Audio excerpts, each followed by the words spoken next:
You know, in the epic Ramayana, Lord Rama is held up as the gold standard for Dharma, that cosmic principle of order and righteousness. His entire life is meant to be a lesson. But there's this one act, this single moment, that sparked debate for centuries, the killing of the mighty Vanara king VALI. So let's dive into this profound moral puzzle together. And that question, it's the absolute core of what we're talking about today. In fact, the first person to ask it was VALI himself as he lay dying. To really get Rama's answer, though, we need to rewind and follow the chain of events that led to this one fateful moment. Everything really kicks off with a promise. To understand why Rama did what he did, we have to go back to the very beginning, to the moment he got involved in this bitter feud between two brothers.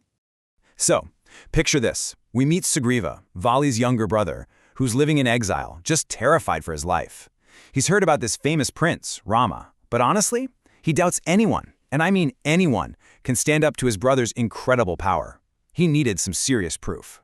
To prove his strength, Rama agreed to take on this, well, seemingly impossible challenge. And it all centered on this number, 7. What could it possibly be? Well, with just one arrow from his celestial bow, Rama didn't just pierce 1 or 2 trees. Nope, that arrow flew straight through 7 enormous sal trees, all in a single line, an impossible shot. And just like that, all of Sugriva's doubts were shattered. He knew right then and there he was dealing with someone divine. Okay, so with Sugriva totally convinced, Rama makes this solemn vow. And look, this wasn't just some casual promise. It was a sacred oath from a prince of the Raghu clan, one that absolutely had to be fulfilled. The gears were now in motion for a tragic but inevitable showdown.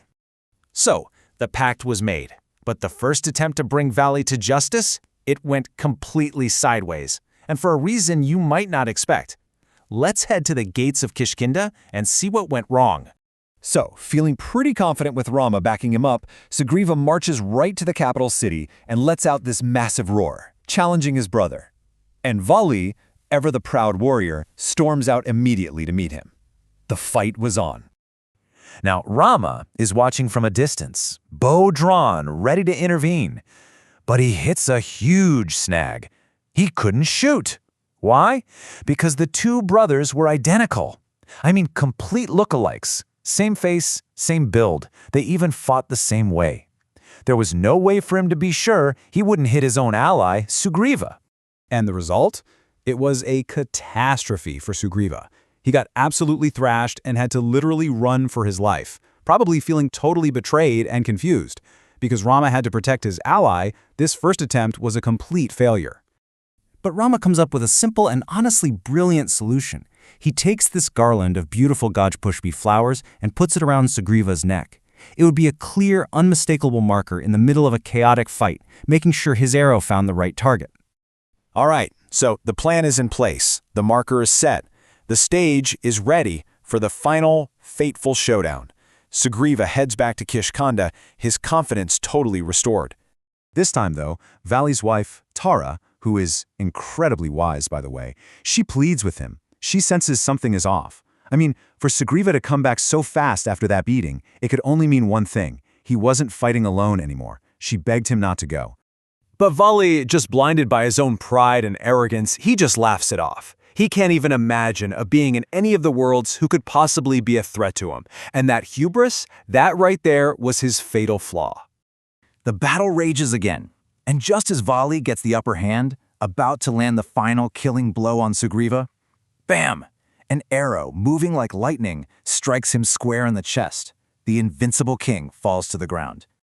As Vali lay there dying, he looks up and sees the calm, bow-wielding figure of Rama emerge from the trees. And this, my friends, brings us to the very heart of our story, the profound conversation between the fallen king and the one who struck him down. With his last breaths, Vali asks the exact question we started with. He accuses Rama of adharma, of an unrighteous act. How could you, the protector of justice, strike me down from the shadows without even giving me a fair fight? And here is Rama's calm, powerful reply. He completely reframes the entire situation. He says essentially, Vali, this was never a duel between warriors. This was the execution of a punishment. Rama explains that according to the law of Dharma, a younger brother's wife is like a daughter. By taking Sugriva's wife, Ruma, by force, Vali had committed a sin so terrible it couldn't be ignored. Rama makes his role crystal clear. He wasn't acting as a warrior challenging an opponent. He was acting as a king, upholding cosmic law. And for such a terrible violation of Dharma, for siding with unrighteousness and disrespecting a woman so profoundly, there's no formal challenge. There is only punishment.